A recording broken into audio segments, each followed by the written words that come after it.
Welcome to simply healthy Tamil. இன்றைக்கி நம்ம பார்க்க போகிறது மட்டன் ஷீக் கபாப். இது மட்டன் கீமா வச்சு பண்ணக்கூடிய ஒரு சூப்பரான ஸ்டார்டர் ரெசிபி. இது எப்படி பண்ணுறதுன்னு பார்ப்போம். இந்த கபாப் பண்ணுறதுக்கு தேவையான இன்க்ரீடியன்ட்ஸ் என்னென்னு பார்ப்போம். போன்லெஸ் மட்டன் அல்லது கீமா மட்டன் 500 கிராம், பெரிய வெங்காயம் 1, புதினா கொத்தமல்லி தேவையான அளவு எடுத்துக்கோங்க. நான் ஒரு ஹாஃப் பஞ்ச் ரெண்டுத்துலேயுமே யூஸ் பண்ண போகிறேன்.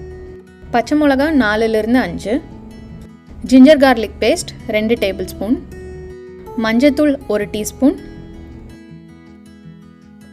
ஜீரா பவுடர் 1 டேபிள் ஸ்பூன், தனியா powder 1 tablespoon, garam masala 1 teaspoon, chilli powder 1 teaspoon, pepper powder 1 tablespoon, தயிர் 1 கப். இந்த இன்க்ரீடியன்ட்ஸ் எல்லாமே நம்ம எப்போவுமே வீட்டில் சமையலுக்கு யூஸ் பண்ணக்கூடிய இன்க்ரீடியன்ட்ஸ் தான். ஸோ மட்டன் ஷீக் கபாப் பண்ணுறதுக்கு நம்ம ஸ்பெஷலாக எதுவும் பண்ணணும்னு அவசியம் இல்லை. நம்மளுக்கு எப்போ தோணுதோ அதை ஈஸியாக பண்ணிடலாம். நான் இன்றைக்கி 1/2 kg போன்லெஸ் மட்டன் எடுத்திருக்கேன். இதை மிக்ஸி ஜாரில் போட்டு கீமா மாதிரி அரைச்சி எடுத்துக்கலாம். இந்த மாதிரி ஃபஸ்ட் டைம் கிரைண்ட் பண்ணுறீங்கன்னா தண்ணி எதுவும் சேர்க்க தேவையில்லை, டைரெக்டாக அரைச்சி எடுத்தாலே போதும். ஒரு வெங்காயத்தை நல்லா பொடியாக நறுக்கிக்கலாம். வெங்காயத்தை கட் பண்ணதுக்கப்புறமா அதில் தண்ணி இல்லாத மாதிரி பார்த்துக்கோங்க. தண்ணி இருந்தால் அதை புழிஞ்சு எடுத்துருங்க. இதோட புதினா கொத்தமல்லியை பொடியாக நறுக்கி சேர்த்துக்கலாம். புதினா கொஞ்சம் ஜாஸ்தியாக போடுங்க. இந்த ஷீக் கபாபில் அதுதான் நல்ல ஃப்ளேவரை கொடுக்கும். இது எவ்வளோ பொடியாக நறுக்க முடியுமோ அவ்வளோ பொடியாக நறுக்கிக்கலாம். அப்போ தான் இதோட ஃப்ளேவர் நல்லா அந்த மட்டனில் இறங்கும். இப்போ காரத்துக்கு 2 பச்சை மிளகாவை நல்லா பொடியாக நறுக்கி சேர்க்குறோம். இப்போ நம்ம கட் பண்ணி வச்சுருக்கிறது எல்லாத்தையும் மட்டனோட சேர்ந்து மிக்ஸ் பண்ண போகிறோம். ஒரு மிக்சிங் பவுலில் நம்ம கிரைண்ட் பண்ணி வச்சுருக்கிற மட்டனை சேர்த்துடுவோம். இதோட பொடியாக நறுக்கின வெங்காயம், இதோட புதினா கொத்தமல்லியை சேர்த்துடலாம்.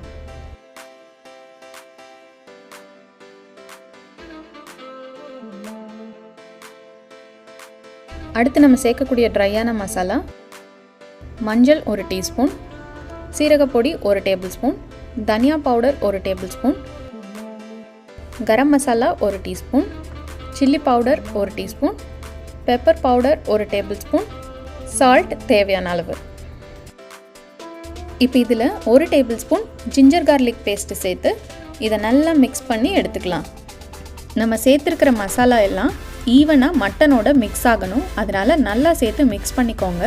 இதை மிக்ஸ் பண்ணும்போது இதுக்கு தேவையான உப்பு சரியாக இருக்கா இல்லையான்றதை பார்த்துக்கோங்க. ஏன்னா இதுக்கப்புறம் சேர்க்க முடியாது. எனக்கு இன்னும் கொஞ்சம் உப்பு தேவைப்படுது, அதனால் நான் மறுபடியும் கொஞ்சம் சேர்க்குறேன். நம்ம நார்மலாக சாப்பிட்ற மட்டன் கிரேவி, மட்டன் கறி அதில் இருக்கிற ஃபேட்டை விட மட்டன் கீமாவில் ஃபேட் ரொம்பவே கம்மியாக தான் இருக்கும். இதில் நம்ம புதினா அதிகமாக சேர்க்குறதால இது ரொம்ப ஹெவியாக இல்லாமல் லைட்டான ஒரு ஸ்டார்டராக இருக்கும். இதை நம்ம எப்போ வேணும்னாலும் செஞ்சு சாப்பிடலாம். மசாலா நல்லா மிக்ஸ் ஆகிடுச்சு. இப்போ இதை ஒரு 15 நிமிஷம் கவர் பண்ணி வச்சிடலாம். இந்த மட்டன் ஊறட்டும். அந்த டைமில் இந்த ஷீக் கபாப் வச்சு சாப்பிட்றதுக்கு ஒரு சூப்பர் ஈஸியான ரைத்தா ஒன்று ரெடி பண்ண போகிறோம். மிக்சியில் 1 கை அளவுக்கு புதினா, 1 கை அளவுக்கு கொத்தமல்லி, 2 பச்சை மிளகா சேர்த்து இதில் கொஞ்சமாக தண்ணி சேர்த்து நல்லா பேஸ்ட்டாக அரைச்சி எடுத்துக்கலாம். 1 கப் தயிரை நல்லா பீட் பண்ணி கட்டி இல்லாமல் எடுத்து வச்சுருக்கேன். இப்போ இதில் அரைச்ச பேஸ்ட்டை சேர்த்துட்டு இதோட ஒரு 1/4 டீஸ்பூன் அளவுக்கு இஞ்சி பூண்டு பேஸ்ட்டு சேர்த்து கொஞ்சமாக உப்பு சேர்த்துட்டு நல்லா மிக்ஸ் பண்ணிவிடுங்க. அவ்வளோதான். இந்த ரைத்தாவை நீங்கள் நார்மலாக பிரியாணிக்கு கூட சாப்பிடலாம். அவ்வளோ டேஸ்ட்டாக இருக்கும். இதை கண்டிப்பாக ட்ரை பண்ணி பாருங்கள். இது ரொம்பவே நல்லாயிருக்கும். கபாப் ஸ்டிக்ஸ் ஒரு 4-5 வரைக்கும் எடுத்திருக்கேன். இதோட மேல் பகுதியிலேருந்து கீழே வரைக்கும் ஒரு நூல் வச்சு நல்லா டைட்டாக சுற்றிக்கோங்க. இது பிரிஞ்சு வராமல் இருக்கிற அளவுக்கு நல்லா டைட்டாக சுற்றிக்கோங்க. இதோட டாப் அண்ட் பாட்டம் எண்ட்லேயும் ஒரு நாட் போட்டுக்கோங்க. அப்போ தான் அது பிரிஞ்சு வராமல் இருக்கும். ஒரு சின்ன துண்டு சில்வர் ஃபாயிலில் இந்த ஸ்டிக்கை வச்சு நல்லா டைட்டாக சுற்றிக்கோங்க. இப்போ இந்த ஸ்கியூவரை தான் நம்ம கபாப் பண்ணுறதுக்கு யூஸ் பண்ண போகிறோம். 15 மினிட்ஸ் கழித்து பாருங்கள், மட்டன் நல்லா மேரினேட் ஆகிடுச்சு. அந்த மசாலாலாம் நல்லா மிக்ஸ் ஆகிடுச்சு. இப்போ இதில் ஒரு 2 டேபிள் ஸ்பூன் அளவுக்கு நெய் சேர்த்துக்கலாம். சேர்த்துட்டு இதை நல்லா மிக்ஸ் பண்ணிடலாம்.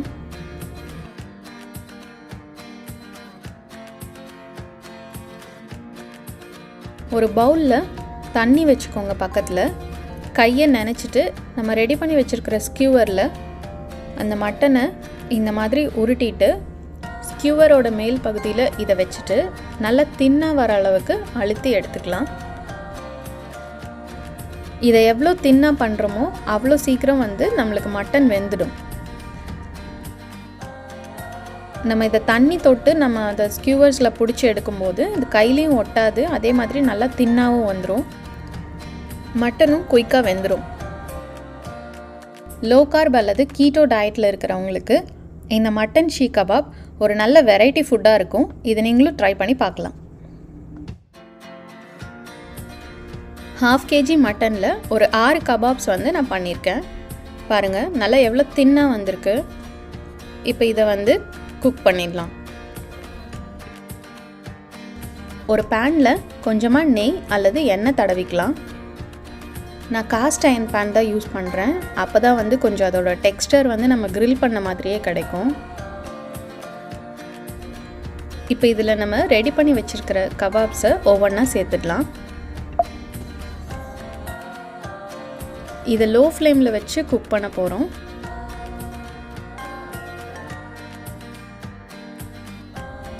ஒரு 5 நிமிஷம் ஒரு பக்கம் வேகட்டும். நம்ம ஸ்கியூவர்ஸில் அதை நல்லா மெல்லிசாக பிடிச்சனால இந்த கபாப்ஸ் சீக்கிரமாகவே வெந்துடும். பாருங்கள் இந்த மாதிரி இது ஒட்டாமல் வரும். அதுக்கப்புறம் எல்லாத்தையும் திருப்பி போட்டுடலாம்.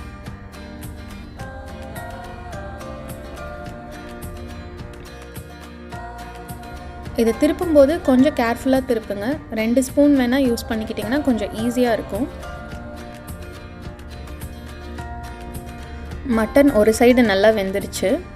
இப்போ இன்னொரு சைடும் நல்லா வேகட்டும். இது ஒரு 5 நிமிஷம் இருக்கட்டும்.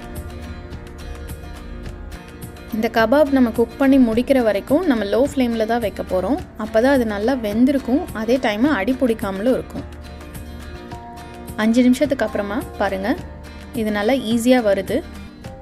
இப்போ இதோட சைட்ஸ் நல்லா வேகணும், அதனால் இந்த மாதிரி திருப்பி வச்சுக்கோங்க.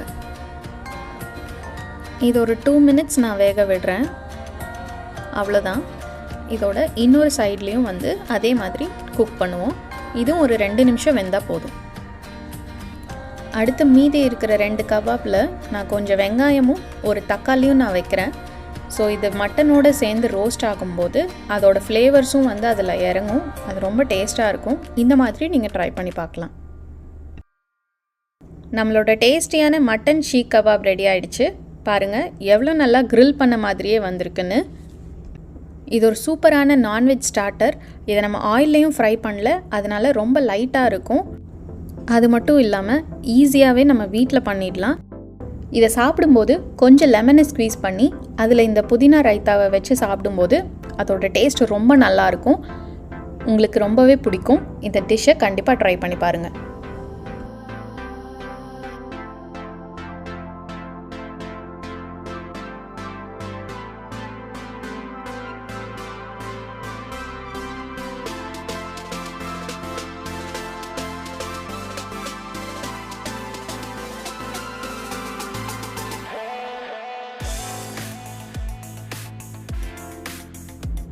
இந்த வீடியோ உங்களுக்கு பிடிச்சிருந்தா நம்ம சேனலுக்கு சப்ஸ்கிரைப் பண்ணுங்கள், உங்கள் ஃப்ரெண்ட்ஸ் அண்ட் ஃபேமிலிக்கு ஷேர் பண்ணுங்கள்.